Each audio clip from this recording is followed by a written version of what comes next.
பரிசுத்த நாமத்துக்கு ஸ்தோத்திரம். கர்த்தர் என்னையும் சாட்சியாக நிறுத்தின தேவனுக்கு கொடான கொடி நன்றி. ஒரு 2 மாதத்துக்கு முன்னாடி என் பேரனுக்கு ரொம்ப உடம்பு சரியில்லை. எனக்கு ஹாஸ்பிட்டலுக்கெலாம் கூட்டிகிட்டு போனேன்.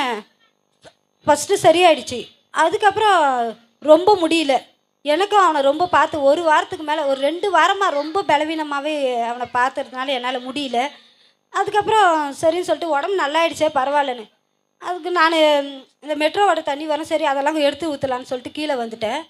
அதுக்கப்புறம் என் பொண்ணு வந்து என்னன்னு சொன்னா, அம்மா குழந்தைக்கு ரொம்ப உடம்பு முடியல, ஹாஸ்பிட்டலுக்கு தூக்கிட்டு போனால் ஜுரம் நிற்கலைன்னா அட்மிட் தான் பண்ணணும் அப்படின்னு சொல்லிட்டாங்க.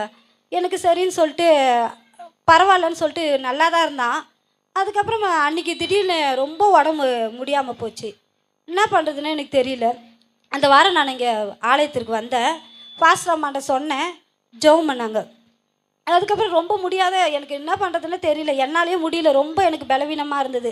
அந்த 2 வாரமாக அவனை பார்த்துட்டு, ஏசப்பா நான் ஒன்றுமே பண்ணல, ஒரே ஒரு அழுகை ஆண்டவர் சமூகத்தில். எப்போவுமே நாங்கள் சொல்லுவது உங்ககிட்ட ஒரே ஒரு அழுகை தான். என்னால் முடிஞ்சது ஆண்டவர் இடத்துல வேறு என்னால் எதுவுமே கொடுக்க முடியாது, என்னால் முடிஞ்சது ஒரு அழுகை தான் சாமின்னு அழுதேன்.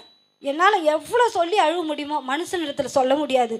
யார் இடத்துல நான் இது வரைக்கும் சொல்லாத அழுக்கு, ஆண்டவரே எனக்கு யாரும் இல்லை, என் பிள்ளைகளை பார்க்குறதுக்கும் ஆள் இல்லை, நீங்கள் தான் என் பேரனை சுகப்படுத்தி தரணும்னு சொல்லிட்டு ஒரு 10 நிமிஷம் இருக்கும். எனக்கு என்னென்ன என் வாயில் வந்தது எல்லாமே சொல்லி அழுதுட்டு சரி குழந்தைய தூங்கிட்டான், சரி தொட்டிலில் போட்டுருமா அப்படின்னு சொல்லிட்டு நான் ஆனால் விசுவாசத்தோடு நான் ஜெபம் பண்ணிட்டேன், ஆண்டவர் சுகம் தருவார் அப்படின்னு விசுவாசத்தோடு நான் போய் என்ன பண்ணேன், கிளம்புறதுக்கு வேலைக்கு போனோம். நான் குளிச்சுட்டு கிளம்புறதுக்கு போயிட்டேன். ஆனால் எங்கள் சித்திக்கெல்லாம் ஃபோன் பண்ணேன், இந்த மாதிரி குழந்தைக்கு உடம்பு சரியில்லைன்னு சொன்னாங்களே, நீ ஹாஸ்பிட்டலுக்கு கூட்டின்னு போக வேண்டியது தானே அப்படின்னாங்க. சித்தா நான் ஜெபம் பண்ணியிருக்கேன், அவனுக்கு சுகமாயிடும்னு சொல்லிட்டு நான் கிளம்பிட்டேன். ஆனாலும் கர்த்தர், நான் வேலைக்கு போகலான்னு சொல்லிட்டு கிளம்பிட்டு இருக்கேன், என் பேரன் இறங்கி விளையாடுறான். எனக்கு ரொம்ப இதுவாயிடுச்சு. ஏன்னா கர்த்தரிடத்தில் எனக்கு எப்போவுமே நான் கண்ணீரோடு ஜபிக்கிறத எப்போவுமே கம்பீரமாக அறுப்பேன்.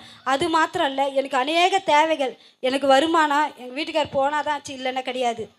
எனக்கு வருமானம் அவ்வளோவா இல்லை. ஆனாலும் எவ்வளோ தேவைகள்.